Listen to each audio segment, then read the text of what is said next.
phase boots and Battle Fury. Look at him now against Dro. He's going to get ripped. Whoa!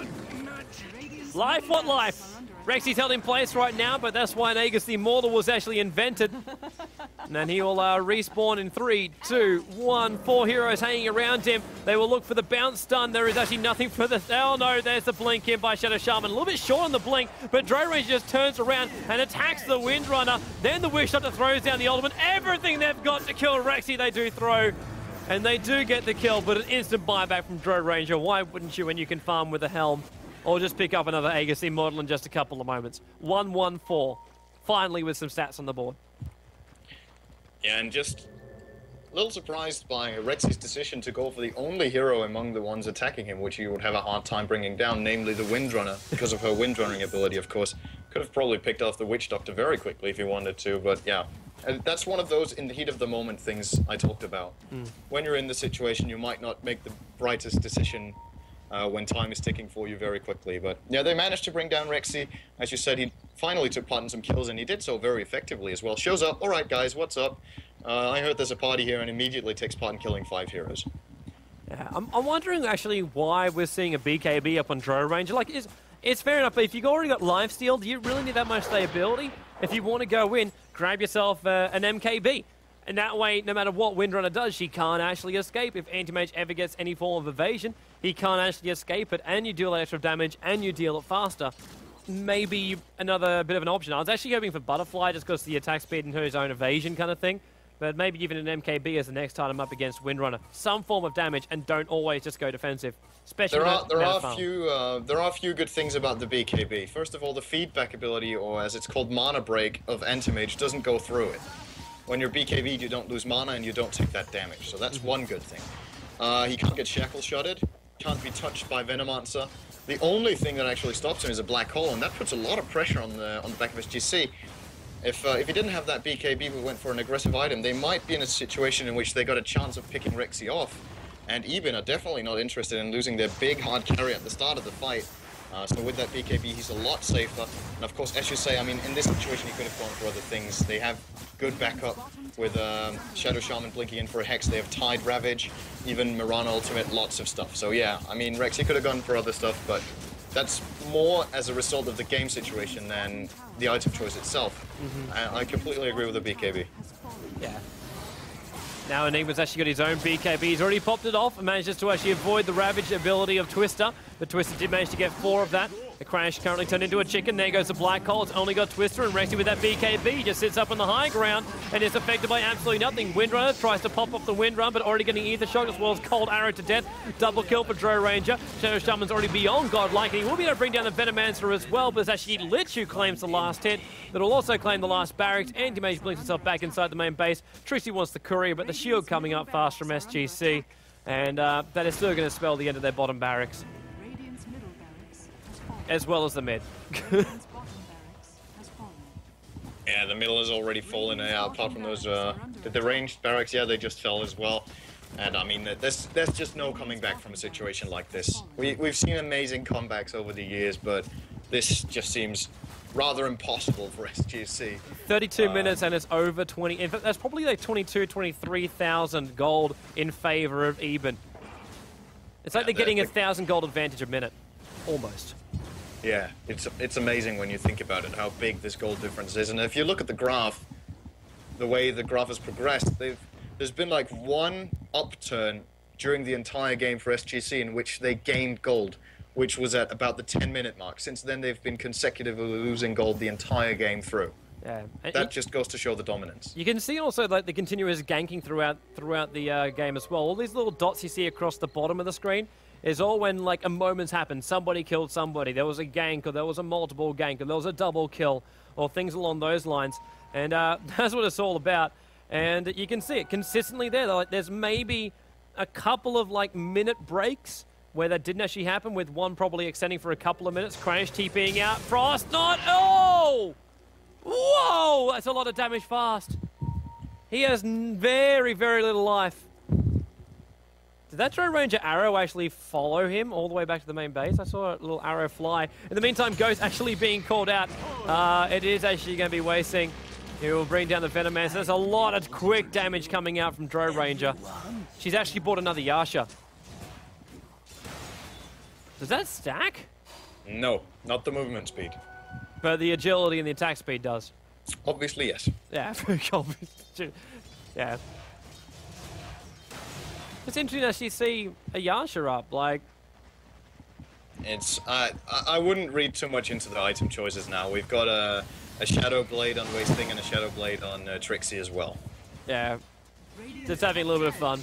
Crash can be brought down pretty fast there in the mid. Enigma is hanging around, but Dro Ranger and Rexy is the one to get the last hit. Now focusing on the Windrunner, whose Windrun's actually on cooldown right now. Pops the mech to try and live, but Mirana leaping in with one last hit that gets the kill. And forcing the rest of the Dire side, or Radiant side, back inside their base. But it's the top lane they want. Rexy can just stand there and damage down that tower all he wants to. Even the courier, I think, just flew in something else. It's a double Yasha with a Manta style for Dro Ranger. So, doesn't stack, we have established that. Enigma tries to go in, it's already stunned. No BKB. Lich will actually stop it. And even then, Ghost getting caught up in a ward trap. Mirana gets herself a double. The GG call has already come. In fact, now Windrunner has actually disconnected from the game. Who knows? Maybe Yasha movement speed stacks in Heroes of New Earth. It's possible. Maybe the Hon guys who are tuning in right now might be able to answer that one. In, obviously, Dota, it doesn't. I actually didn't think any of it really stacked, but I suppose it's cheap attack speed and movement speed, but then again, so is an MKB, so are these other items. An anti-mage being done by Dro. Not to mention Shadow Shaman turning him into a chicken. But they will make this official. So, strong performance by EBin. Really, really strong performance by EBin. I think we've been saying that the entire shoutcast, that EBin have played a very, very nice calculated game, apart from what Shadow Shaman just did. That wasn't as calculated. Even then, actually, Rexy can be brought down. Comeback time! Oh, it's actually going to be 3. The Gale as well as the stun from Enigma should have been enough, but it's not because the tower does go down. The main Rex goes down. But yeah, great performance by EBin, I think we're going to say. But yeah, the game speaks for itself. I don't think there's too much to talk about without saying that EBin pulled off a good performance again, and we've said that enough. So, yeah. We're going to leave it at that. We're going to thank you very much for actually tuning in. Obviously, we through the technical difficulties. We did not start on time. We also have one of our matches cancelled tonight. But however, on Saturday and Sunday, it will be 9 till I think 11 we're going to finish, if not later, depending on the time. But it is going to be a lot of Dota on Saturday and Sunday. So if you have weekend plans, cancel them. If your girlfriend was like hoping for a weekend away, going for a picnic, going to go like, I don't know, abseiling while eating croissants. I don't know what you do on your weekends. But cancel all your plans. Hold up your phone, like take your phone off the hook kind of thing. Get yourself some good supplies. So we want to have a lot of fluids, a lot of food, and we'll be ready to rock and rumble on Saturday and Sunday. Both the Stars Champion, well, Star, it's not plural, it's just Star Championship. The qualifiers we play for that, they'll be happening as well. We will update them on the match ticker. Might not actually be live, but they will be added in there. If you do want to check out any of the results, they will always be added for any Dota 2 competition. They will be added to our match ticker. But yeah, so check out the joindota.com website. That will be where you will find all your coverage for this kind of jazz. Also check out the streams tab if you want to watch like Dendy. There's about 4,000 people watching him earlier today or tonight. You can check him out from there. And we will be back here again tomorrow. Not tomorrow. Tomorrow is actually a no-cast day. That's right, there's a no-cast day on Friday. Toby gets to actually move houses tomorrow. Yay! So no cast on Friday, but as I said, double cast, big weekend, Saturday and Sunday, and then we'll be off to DreamHack. I will be making that trip. We'll be having some video blogs going up on our YouTube channel. If you haven't seen that, there's actually some links to it. It's just basically YouTube/JoinDota. And we'll be putting up some video blogs up there. Mooseman will be coming with me to both there, as well as the weekend after is SMM. So we'll be taking our trip down to Malaysia. I then come back from Malaysia, and then we'll be over in Kiev, shoutcasting live from the Cybersports Arena. It is going to be awesome. It is going to be great. I look forward to your company then. But of course, I missed one important thing, and that is thanking Cinderin Man. Thanks for actually coming in and actually being a part of this. My pleasure, as always. And yeah, while you're talking about all those marvelous events all over the world, you will at least see me at DreamHack. And depending on our team's performance, we'll see how much we get to cast together. So probably all the guys tuning in will be like, hey, Sind, please lose with your team so we can have some more casts with you and Toby. At least I hope you guys are enjoying what we're giving you as content. It's like, perform badly, Sind, perform badly. Drop out of the tournament. No. That'll work.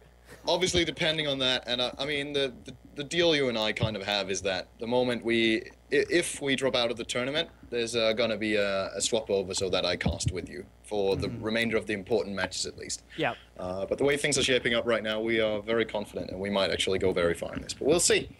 Depends on how the other teams play and how we perform. But regardless of what happens, it's going to be a great event, Toby, and I'm looking very much forward to your company there.